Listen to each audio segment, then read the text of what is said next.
Welcome, everybody, to episode 8 of the Think Like a Marketer show, where we talk with marketers, entrepreneurs, and innovators about what makes them think so differently. I'm your host, Randall Chestnut, and today we have a special guest with us, Mr. Doug Parker. Doug Parker is a longtime friend. We met probably about 10 years ago at an event. I watched him speak, and it touched me so much that I just had to meet him. And over the course of the past 10 years, he lives in Dallas. I live in Houston. And we've built a relationship, a long distance relationship. And hey, who says long distance relationships don't work? So, so without further ado, I want to introduce you to my friend, Mr. Doug Parker. Hey, Doug, how you doing today, man? Hey, I'm doing excellent. What's up, Randall? How are you? Hey, doing fine. There's so many great stories that I could share about you. From your what a burger. So it's What a Burger for people who aren't in Texas. There's a franchise chain here that's called What a Burger, and a lot of people refer to it as What a Burger. It's like, no, there's an A in there. Mm-hmm. Yeah, it's not a water, like it's water and lawn. It's What a Burger. Yeah. So I always like to start out in the beginning. So take me back. You grew up in Dallas, right? Did you? Well, I actually grew up in East Texas, out kind of by Tyler. Okay, so Tyler. So you're living in Tyler, Texas, little Mr. Doug Parker, and you're like, what do I want to be? What does Doug Parker want to be when he's a kid growing up in Tyler, Texas? Did you have an idea? Yeah, the main thing that I wanted to do, to be honest with you, is I wanted to be a grown up. When I was growing up, I was like, man, I always kind of thought at a little different level. I was very entrepreneurial. Like, a lot of the stories that you hear, people that are mowing lawns, people that are just doing whatever it takes to hustle just to make a few bucks. Because I don't know if it was a control issue or what it was, but I just wanted to have a few dollars in my pocket where I could buy some stuff. I wanted to do something, things to that nature. And so the one reoccurring theme that I continued to run into was, well, you're not old enough to do this. Okay. You're not old enough you got to be 18 to do that. You can't work over 40 hours if you're under 18 years old and all these different things. And I'm like, man, there's every day after school, there's Saturday, there's Sunday. And I literally had, what you might call, it wasn't called side hustles back then, but I had a regular part-time job after school. And then I would do other things. I was in the car stereo business as a kid, which was kind of cool, but I'd put in radios and alarms and all kinds of things like that, just to make a little extra few bucks. Well, I think a lot of us back in the younger days, I had a landscaping business as well. Mm-hmm. And, I look around my neighborhood now and I'm like, where are these kids that used to mow lawns? They're playing video games. Do they care about it and making money? And the answer is yes, they do. They're just doing it in a different way. Mm-hmm. And, that brings us to the topic of our show, which is, why do we see a rise in entrepreneurship and what is causing it? And is it any different than when we were kids to today?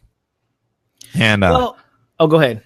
No, go ahead. I was just say, I think there's different, pieces of that. So I kind of jokingly said they're playing video games, and there's more and more people that are kind of tuned out. They're playing video games. They're doing these kind of things. And I say tuned out, but there are people that are professional video game players, okay, that they're making, like $100,000 a month. And there's not many of them out there, but there are literally people. I was listening to something the other day on a sports radio station, and they actually had someone that was playing sports on video games professionally, that they're recruiting people to play these games, and they're actually compensating them, signing a contract, and looking for these people to actually go play the video game. So there's people that are doing those kinds of things. I mean, just, things change constantly. But when it comes to entrepreneurs, I think what happens a lot of times, there are people that are builders that naturally just want to go build stuff and do things. And then there's the type of folks that they just don't want to work for somebody else. And I think I heard the definition of an entrepreneur is someone that will work 80 hours a week so that they don't have to work 40 hours a week for somebody else. This is true. I didn't do you fair justice in the introduction. Your dossier is so long. That's the fanciest word I'm going to use this show. I don't even know how to spell that, so don't worry about it. Hey, don't worry. I don't either. So you kind of give the audience a little bit of your background. I'll let you do it because there's just so many. You went from the car business to the financial services business to now being in the top 50 out of 400 plus thousand network marketers. Sure. Yeah. So, yeah, it's a little background wise. So, I've always kind of had that hustle in me, like I said, since I was a little kid. So grew up in East Texas and I felt like that in order to make, a sufficient amount of income, which back in the day, I used to think, hey, if I could make at least 50 grand a year, not a month, but 50 grand a year, I could buy a Camaro, man, I'd have it made, you know what I mean? And, but by the time I was 20, I moved to Dallas because I thought that's really where I needed to move to make some additional money. And by the time I was 20, I'd gotten married and I already had 2 kids. And, it was just one of those situations where, that 50 grand a year, I got there very quickly and that wasn't as much as I thought it was. And my wife was a full-time student, and through a series of events, a piece of wood flew through the windshield of my car and broke my hand. You really can't tell, but, on this video, but it broke this finger in half, broke that finger and broke my hand right there. Had 8 pins in my hand. And that kind of started this whole downward spiral from my financial standpoint. And through that, what I thought was terrible, we formed a financial services company, and while I was in the automobile industry, did real well in that industry, but kind of simultaneously also started the financial services business. And through that, within a few years, really went up the ranks and was recognized by Inc. magazine 3 times as one of the fastest growing privately held companies in America. And that was really cool. And that's kind of the industry that you and I met in, and spoke at some different things and served as the president of our National Trade Association, which, obviously you and I worked closely on that organization. And I think actually you probably served as the president for a little while as well. But when you kind of went through that process and, over the years, things change, right? So the only constant in this world is change. And the reality is that as I kind of matured through that industry, I decided that, long term, I wanted to look at some other things, some other ways to make money. And you might have heard people say, hey, I'll do it till it's not fun anymore. And when you hear that, if you're a young up and comer, you think, hey, as long as it's legal and as long as it's, there's nothing ethically or morally wrong with it, man, I'll do just about anything for $1. You know what I mean? But then you realize as you have a little bit of success in life that there are some things that just aren't as much fun as other things. And so you start looking at, hey, how can I apply my God-given talents and strengths, skills to other things to monetize them? And so I looked at a couple of other things and then jumped into the network marketing world. And it's a different world, to be honest with you. A lot of people that are interested in being entrepreneurs, they take that route because it gives some structure to what they're wanting to do without them having to be a full-blown entrepreneur, jumping into the deep end with sharks swimming around. They actually have a little bit more structure, similar to like a franchise or a franchise-like opportunity. So looked at that and got pretty serious with it and have had some pretty significant success there as well.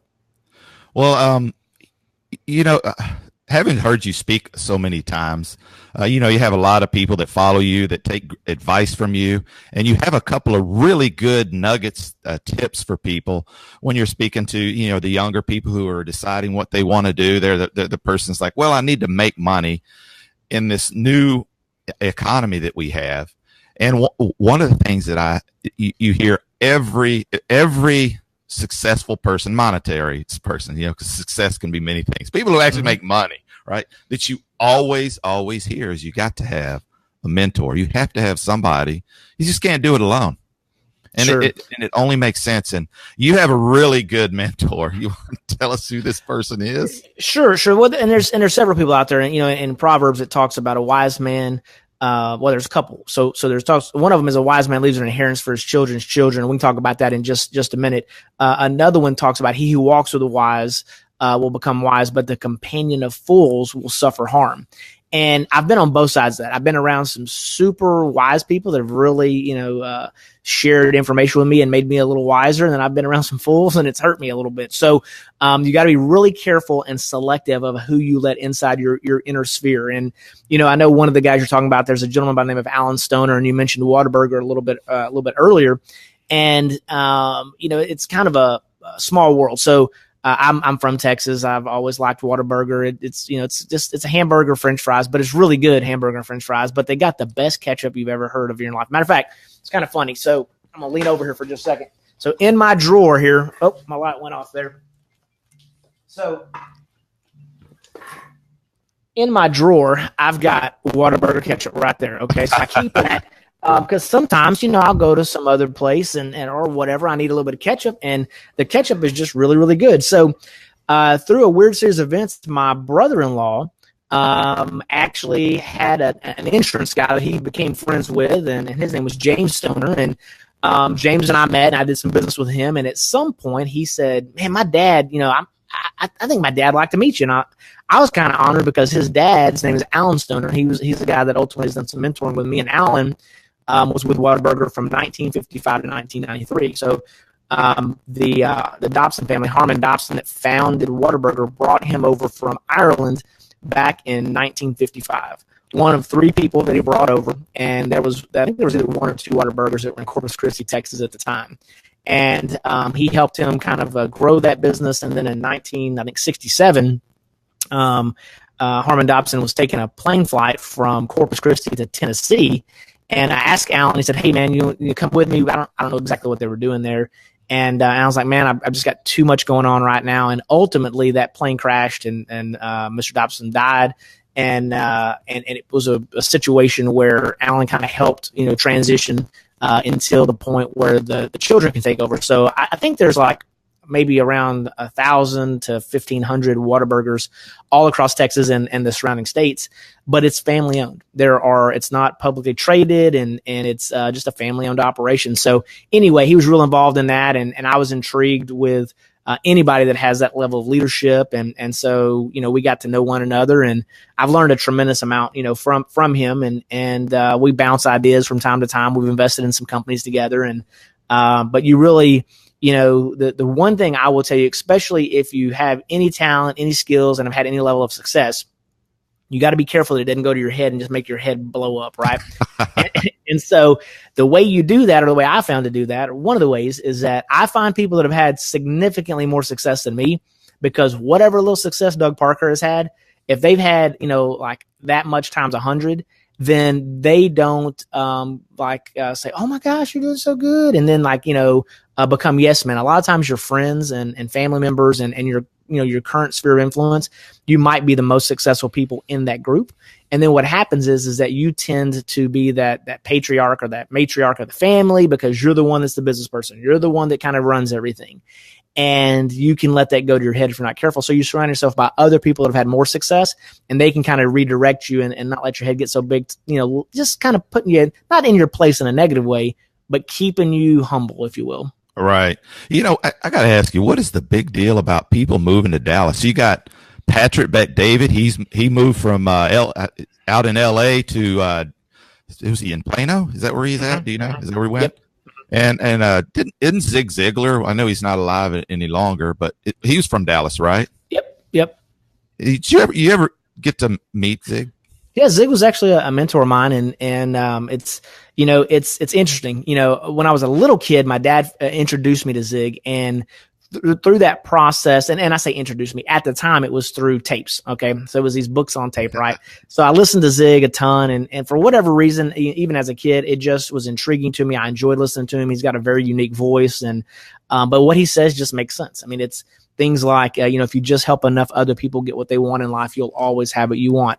And that was easy for me to wrap my head around. And then as I matured, I was able to go see him at a couple of events, and then one thing led to another. And then I had a pastor that was kind of a guy that did a lot of the research for Zig whenever he wanted to know biblically, what does this idea mean? What's the biblical principles that back it up or counteract it? That pastor was a real good friend of mine. And so I got to know Zig, got to spend some time with him, and I went to Born to Win. And the last one that he actually did, two of his proteges, Brian Flanagan and Chris Dunham, are good friends of mine. And so there's fingerprints of Zig Ziglar all over my life as you kind of go back through and look at it. But the people that you interact with, they have such an impact on you. And you can probably think back to some friend of yours from high school that went the wrong way. And you look at the 2 or 3 or 4 people, I think it's Jim Rohn that says you're the average of the 5 people you spend the most time with. But you look at some kid that was generally probably an all right kid, pretty good kid, but he got tangled up with the wrong people and then went way down the wrong path. And maybe they never recovered from it. Or maybe they did, but they went through some extreme hardships to kind of get through it. And then you look at some of these other people that, whether it's their families or for money or whatever, and hey, just because people have money, they say more money, more problems, right? That's a biggie, but still the reality is that stuff happens, and there's reasons why successful people and people that have money want their children to be around certain things and not around other things. I don't think it's a socioeconomic thing where they just don't want them to be around these other kids or whatever, but they want them to be around other people that will make them better and help them get to another place. And sometimes, there's just kind of mixed things that can happen, and they want the best for their kids. And so while I grew up in East Texas, as I mentioned, I never had, really any money. I had holes in my jeans before holes in your jeans was cool. You know what I mean? And like for real, I didn't really know any better then because pretty much everybody was just, poor kids, but I always had food to eat and everything. But I didn't realize, that kind of that was not normal, if you will, quote unquote normal. But what I have tried to do with my kids, and I've got a 23-year-old and a 21-year-old, is, and part of this is advice like I got from Alan Stoner and other people, is how do you, when you have a little bit of money, how do you provide for your children in such a way, but not spoil them? And so some of the things that these guys told me, and sometimes they got it right and sometimes they got it wrong, but some of the things is trying to provide them with experiences that maybe they previously couldn't do. So I've never been to Europe even to this day, but both of my kids went to Rome. They went to Italy for 11 days. They got to go to the Vatican. And it was part of their Latin class because I tried to expose them to Latin, just because it was generally a good thing for them. And it's helped them out, later in life, through college and other things. But I don't know any other language, but my kids do. I don't, I've never been to Europe. My kids have, they've been exposed to that, but I try not to spoil them, with anything. My daughter, she'll graduate from college here in a couple months, and, she's going straight in and doing a master's in leadership right after that. But, she still drives the same car that she drove. We bought her when she was 15 years old. Okay. It's a 2004 Honda CRV with like 150,000 miles on it. So, daddy didn't buy her a brand new car for graduation from high school or nothing like that. And people that do that, God bless them. That's everybody has different ways to do stuff. I'm not saying my way is right and their way is wrong, but I try to, do things that give my kids experiences and that prepare them better for the next opportunity, as opposed to just something superficial or something that I got a new car, and then 3 years from then it's an old car. I'd rather send my kids off, because it was pretty expensive to send them to Rome for 11 days, but or to Italy, but it was a good trip for them. Man, I can't believe you haven't been to Europe. No. Are you afraid to fly, Doug? Not at all. Dude, come on. I went to Japan last year twice, man. 14-hour flight. Yeah. That's a good segue to lead into. So you went to Japan. How long did you stayed out there for almost a month, right? No, man, way more than that. So I initially went for 3 weeks, had so much kind of momentum going that I ultimately stayed for 5 weeks. And then I came back to the States for 3 weeks. And then I went back for another 4 weeks. So I was there for 9 weeks out of 12. Wow. Mm-hmm. Did you learn anything? A little bit. It's a totally different culture in Japan. Can you very interesting. Say hello? Konnichiwa. Look at that. Is that the extent of it? I got a little bit more. So I'll tell you. So there's no arigato gozaimasu. That's like that's saying like thank you very much, and then there's nai. Okay, that's no. That's the X. They do like that, or they'll do like that. And then hi. That's yes. So there's a few little things that they do there, and like sometimes how we will say maybe in a conversation as just a crutch word, they say hi. So you're talking to them and hi. So that's just part of it's like a crutch. They're saying yes. Yes. Oh yeah. Mm-hmm. So that's kind of part of that deal. But the culture is extraordinarily different. I will tell you that I used to probably arrogantly think, man, you could drop me off in Baghdad, Iraq, and I will figure it out. As long as nobody's trying to kill me, man, I'll be fine. I'll figure it out. When I went to Japan, extraordinarily friendly people, very, very safe.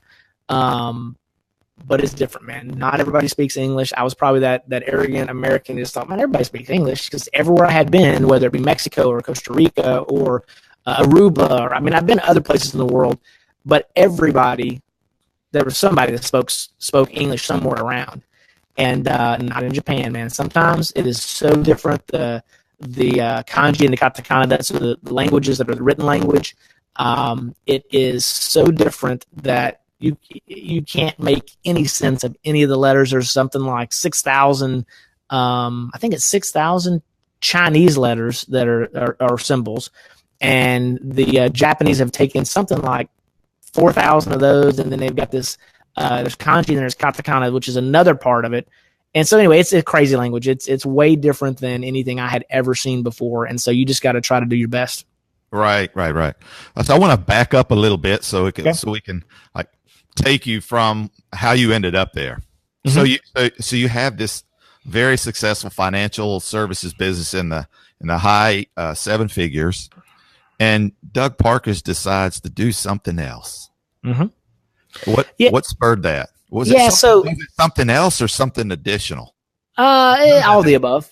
Yeah, I mean, it's a situation where, you talk about when something's not fun anymore. So, I had, if still have a financial services company, and through a process of the bigger you get, there's just more scrutiny. And during the time where, Dodd-Frank and there's all these different things, the Federal Trade Commission, they oversee our industry. And so there was just some things that went on there. I actually litigated a case in federal court, and through that process, we ultimately got through it and everything's fine. It's been about 5 years since it's been all resolved, but I spent about $2 million altogether, and that was no fun. And the experience of going through it, spending a lot of time in DC while I made a lot of contacts, and obviously our relationship strengthened through that process.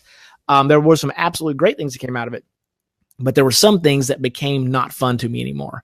And the raw entrepreneur just going out, making it happen, jumping off the side of the building, figuring out how to build the plane on the way down, that was replaced with compliance and all these just black fine print junk, and I'm like, that is just not fun to me. And so I started looking at some other opportunities, and so that's where the Ambit Energy opportunity came along. And obviously it's a multi-level marketing or network marketing company, and I have many people that ask me even today, they're like, Doug, why in the world would you be doing quote unquote one of those kind of things when you've had all this other success and these other things?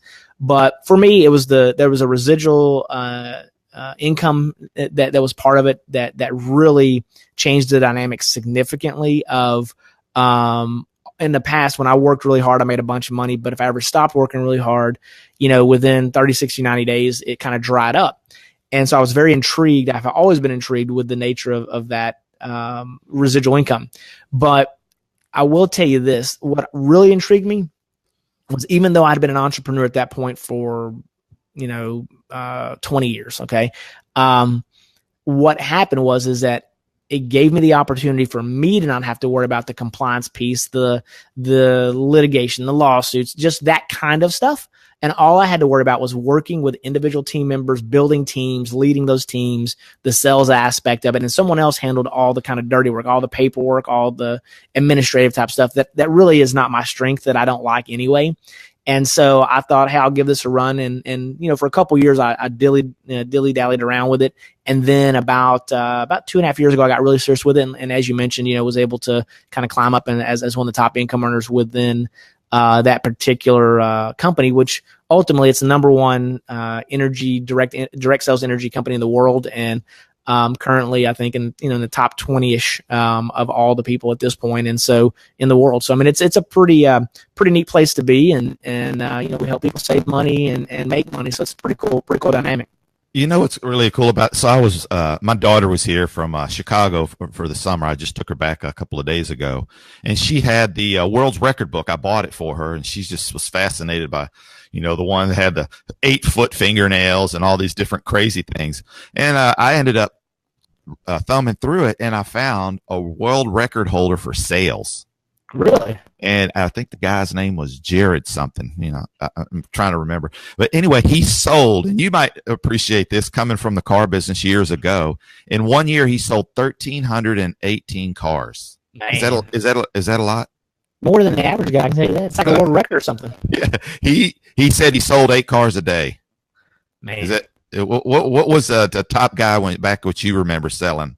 yeah, I mean, really, typically if someone was selling, if they sold 30 or 40 cars in a month, that was astronomically a really good month for them, probably the best month they've ever had type of deal. So, at 30 or 40, that's pacing, maybe 350 to maybe 500 cars a year. So this guy's obviously doing significantly more than that. And so I'm like, wow, I got to look up, like, how did this guy do it? Because it just said he held that record. So I ended up looking it up, found an interview of the guy, and he said, I didn't do anything special. I really didn't. He said, what I did is when I got in the business, I called everybody I knew and told them I was in the business. And he said, I quickly ran through that list. And then I found ways of building a list of other people to call. And all I did was call people every day, write notes every day, and connect with people every day. He said, and that is something that anybody could do. I didn't do anything special. I just did the work.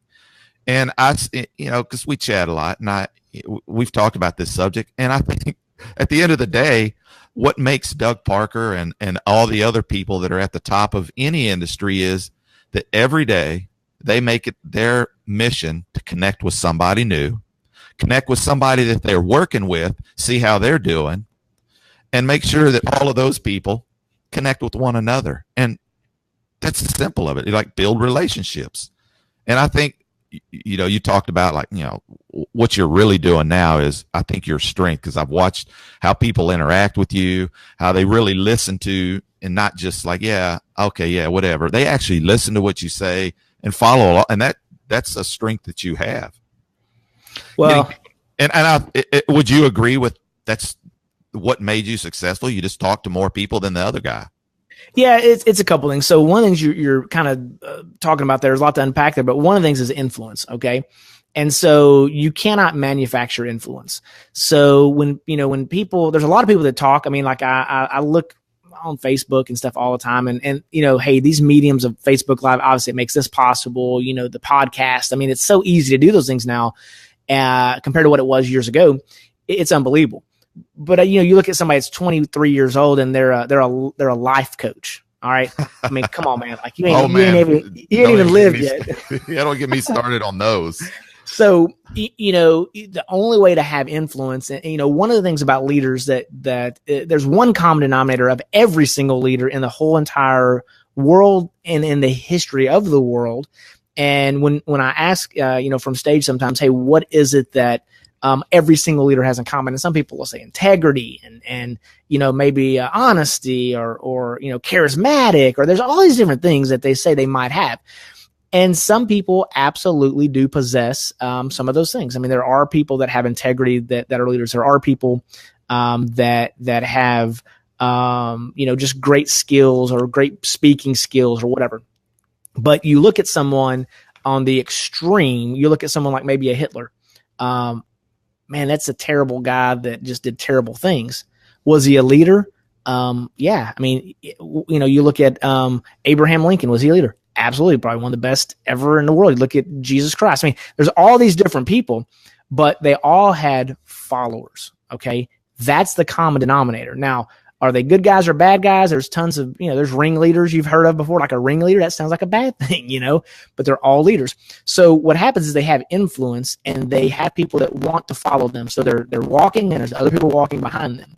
So, that's one of the things that, as you conduct your life, people, they look at what you're doing and you model for them what it is that they should do. People don't do what you tell them to do; they do what you do. And when you're out there out front leading and doing those things, it's easy for me to tell somebody what I think they should do because that's what I'm doing. I'm not going to tell you, hey, Randall, if you want to be successful, for instance, in this business that I'm in, the direct sales business, if you want to be successful in it, here's what you should do. Now, this is what I do, but here's what you should do. It's totally different.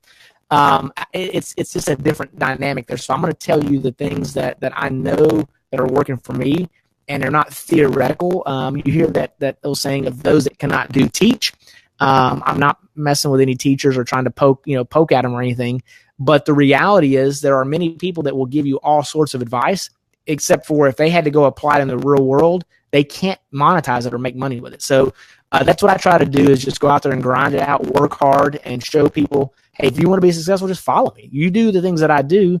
And if you're better than me, then you'll make more than me at it. If you're not quite as good as me, you might make a little bit less, or you might have to work a little bit harder with those activities. But it's activities that breed activities. It's not really rocket science necessarily. Right.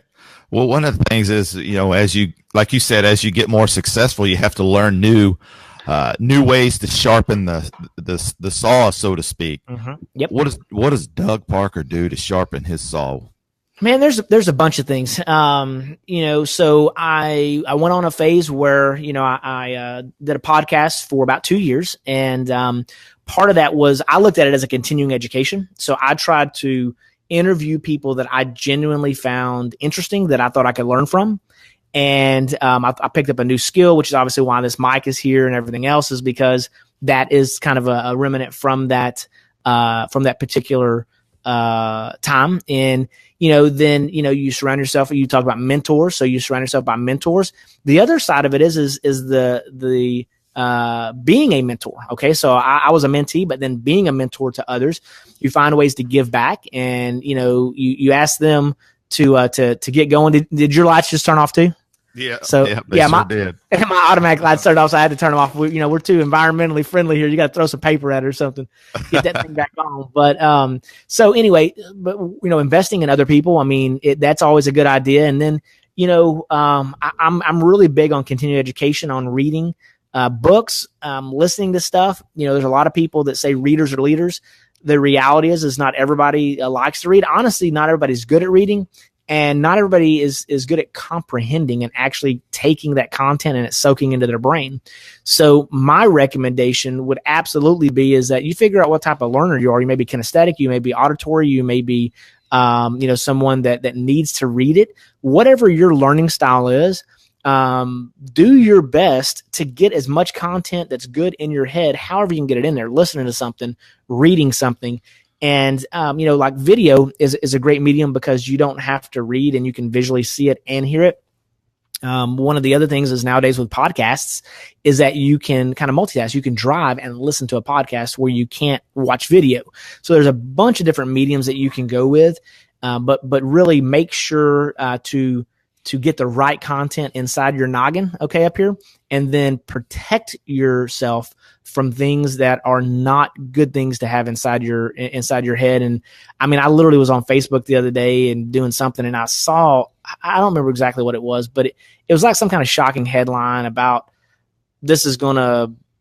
I forgot exactly what the headline was, but it was something that was like, this is going to disgust you or something like that. And it showed some person and like a kid. And I don't know if they were like abusing them or what it was. And I scrolled past that as quick as I can. It's like, man, I don't need something to disgust me. Okay. It's a shocking headline. It caught my attention and I almost clicked on it. And I thought, I got to scan past this. I don't want that trash in my head because I ain't got time for that stuff. Right. I have to agree. What people have to realize is we are emotional creatures, males and females. And you talk about females, but males are emotional creatures too. We make all of our decisions are front loaded with emotion and then justified with logic. And, like you said, if you put some bad emotions in there, that could make a day that could have been amazing, right, lead into something that had nothing to do with you. You had no control over. It's not ever going to affect your life, but all of a sudden now you are emotionally involved in it when it didn't need to be that way. And I think we get a lot of distractions. Social media does that. But, having been on there, you have to be really conscious of what it is you choose to engage with, right? And really understand how it's going to affect you. And if it's not going to affect you, don't get involved in it. At the end of the day. Well, there's a lot of stuff. You got to be careful, again, protecting your mind because, talking about being emotional and this, that, and the other. Sometimes you can see something and it just kind of puts you in a downward spiral, kind of frumpy, you're not having fun. And then all of a sudden, in sales, for instance, sales is a transfer of enthusiasm. You got to be excited and transfer that to other people to get them excited. And so that's part of it. The other side of it is you've probably heard a song before, or you've smelt something before, or heard something before, and it's kind of nostalgic. It kind of takes you back to a different time. Most of the time, it's to a kind of a good time in your life, but sometimes it takes you back to something like you just feel weird all of a sudden. Like maybe it's a rain cloud coming in, and there's like that smell, that moisture, and something about it. It just takes you to a weird place. So you got to be careful about that. And again, you got to protect yourself from negativity. So about 2 years ago, I stopped watching the news. The reality is I wanted to be an informed individual. And I was reading a book by Darren Hardy, talked about the compound effect. And he talked about how there's just so much negativity, in the news. And it really, honestly, it's the same stuff over and over and over and over again.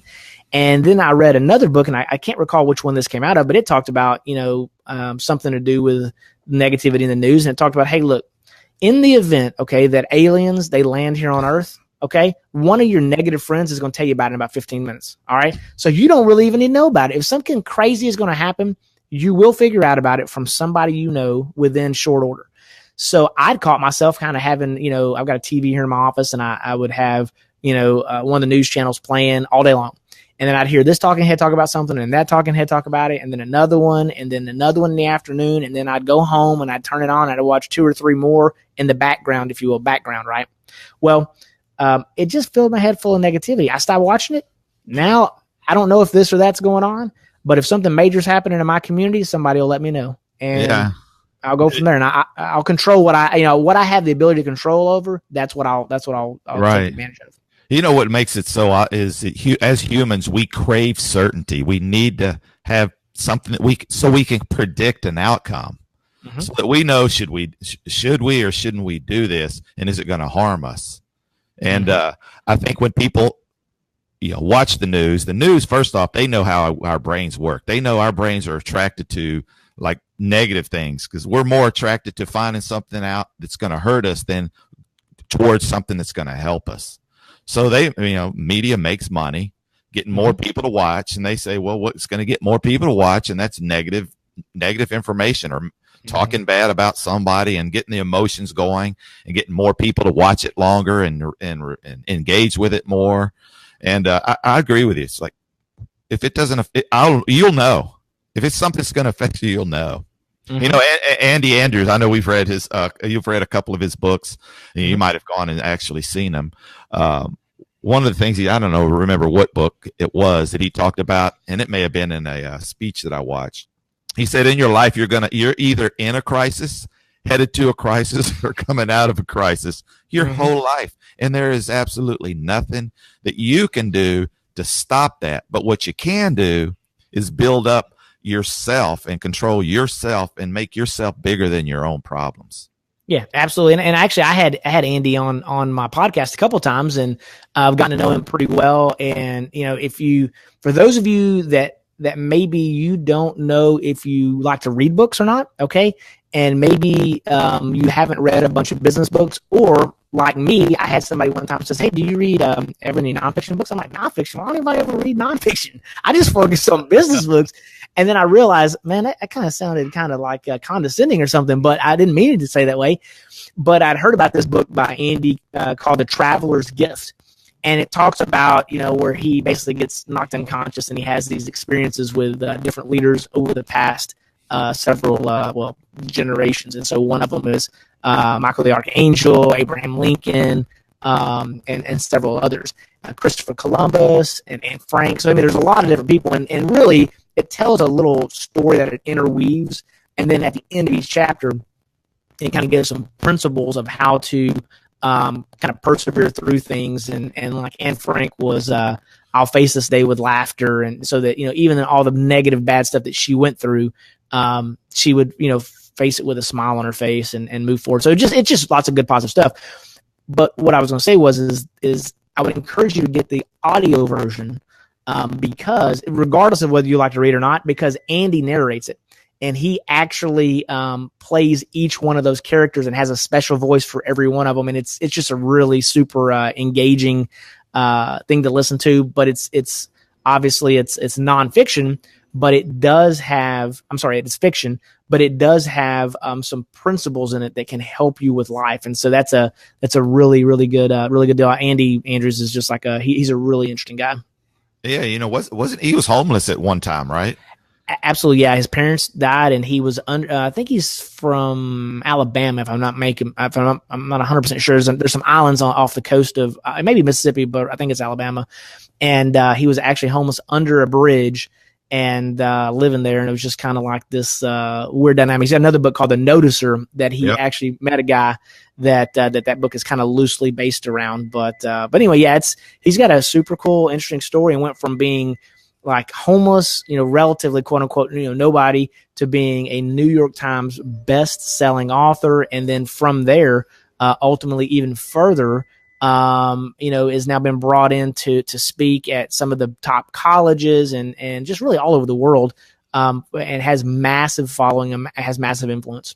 One of the concepts that he talked about, and I think he actually wrote a book, the butterfly effect, right? Yep. I think a lot of us heard about it, and it's like buzzed around as like, is this real?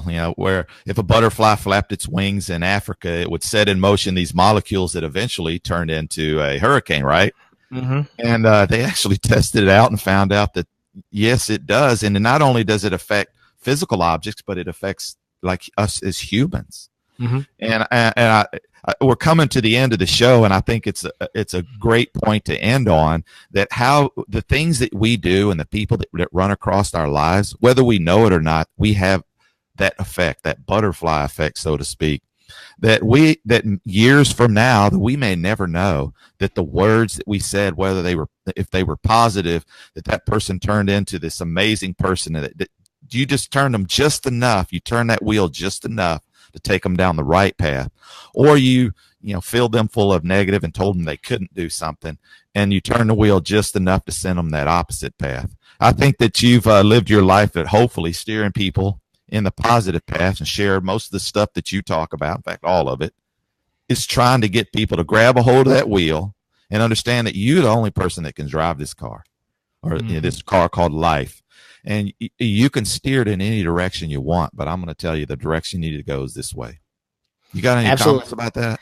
Yeah, I mean, it's kind of back to Zig. You can have everything in life you want if you just help enough other people get what they want in life. And really, there's several other quotes that kind of go with that. But I think Mother Teresa said something. You basically you love people and until it hurts. You just keep on and keep on and keep on and keep on, and just until it hurts. And you can never go wrong by doing the right thing.